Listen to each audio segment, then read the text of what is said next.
Hello friends, नमस्कार। मैं नवनीत गुणपाल और आज अपने पढ़ने वाले हैं गिर गाय के बारे में कि गिर गाय की नस्ल, जैसे अपने पहले साहिवाल की नस्ल पढ़ी थी, अब अपने पढ़ेंगे गिर गाय की जो नस्ल है उसके बारे में। तो अपने विशेषता से स्टार्ट करेंगे कि विशेषता इसकी क्या होती है और इसके बारे में मेन जो टॉपिक है उसके बारे में पढ़ेंगे। जब अपनी एक गाय की जो क्लासें हैं वो ख़त्म हो जाएंगी उसके बाद में अपने पढ़ेंगे इनके क्वेश्चन। तो तब तक देख लेते हैं अपने उत्पत्ति इसकी क्या है, कि उत्पत्ति इसकी कहाँ से हुई है। तो गिर नाम पड़ने का कारण भी क्या है कि ये गिर जंगलों से इसकी जो उत्पत्ति है वो हुई है। गिर के जंगल,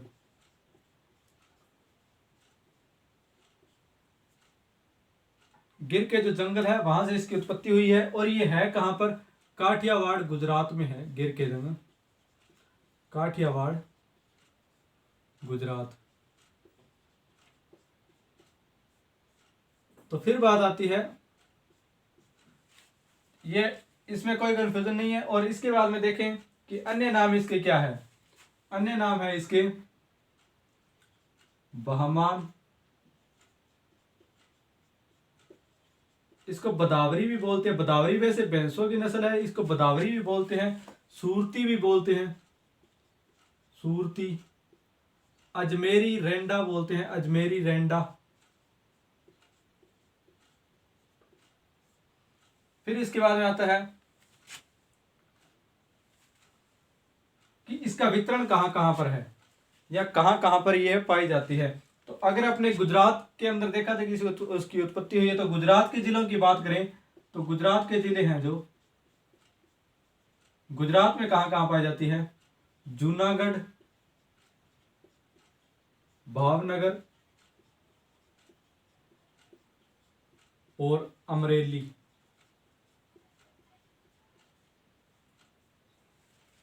इन जिलों के अंदर पाई जाती है। फिर इसके बाद में बात आती है कि राजस्थान में कहां कहां पाई जाती है। राजस्थान में यह है उदयपुर, चित्तौड़गढ़,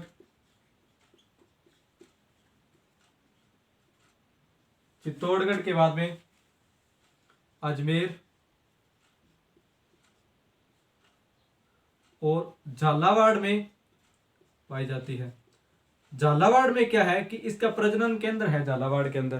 तो नॉर्मल सी बात है, जहां प्रजनन केंद्र है वहीं वहीं होगा जहां पाई जाती है। और मुख्य बिंदु की बात करें तो मुख्य बिंदु में दो चीजें आपको हमेशा याद रखनी है, क्योंकि इन दो चीजों से अपने को पता चल सकता है कि ये गिर गाय की नस्ल है। कौन कौन सी? एक तो उसका ललाट यानी माथा बोल सकते हैं, ललाट यह उभरा हुआ होता है। एक तो यह उभरा हुआ होगा डिस्क के आकार का, डिस्क के आकार का बोलते हैं इसको।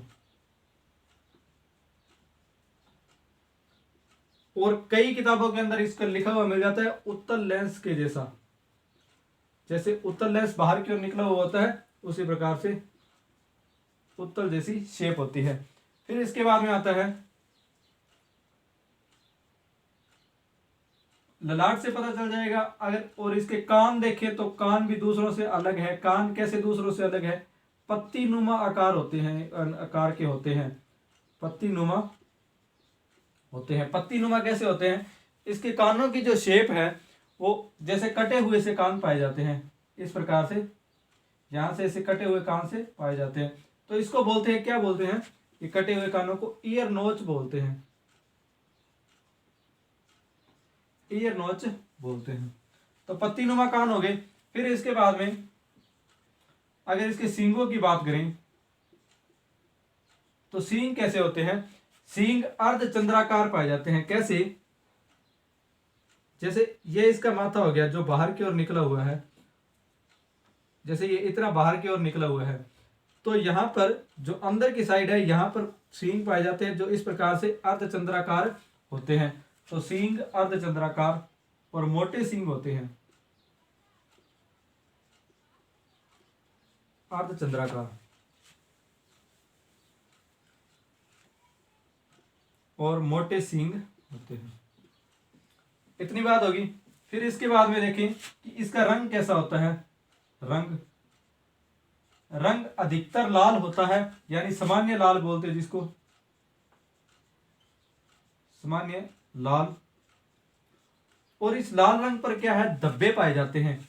यह धब्बे या तो कथई कलर के होंगे, कथई या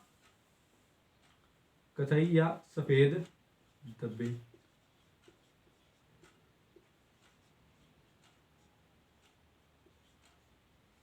सफेद धब्बे पाए जाते हैं। ये होगी रंग की बात। इसके बाद में देखेंगे कि इसके अंदर इसका वजन कितना होता है और इसकी जो दूध देने की क्षमता है वो कितनी है, उसके बारे में बात करते हैं।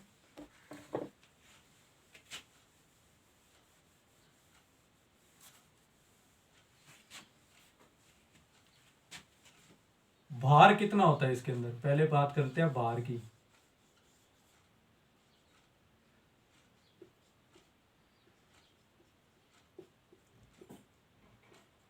नर का जो वजन होता है वो होता है 550 से 650 के करीब, यानी किलोग्राम के अंदर।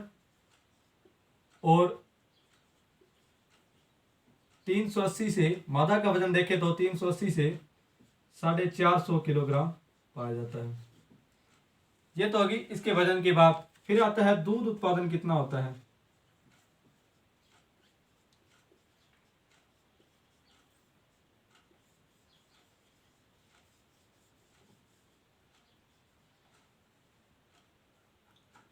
तो दूध उत्पादन इसके अंदर 1500 से 1800 लीटर के करीब पाया जाता है।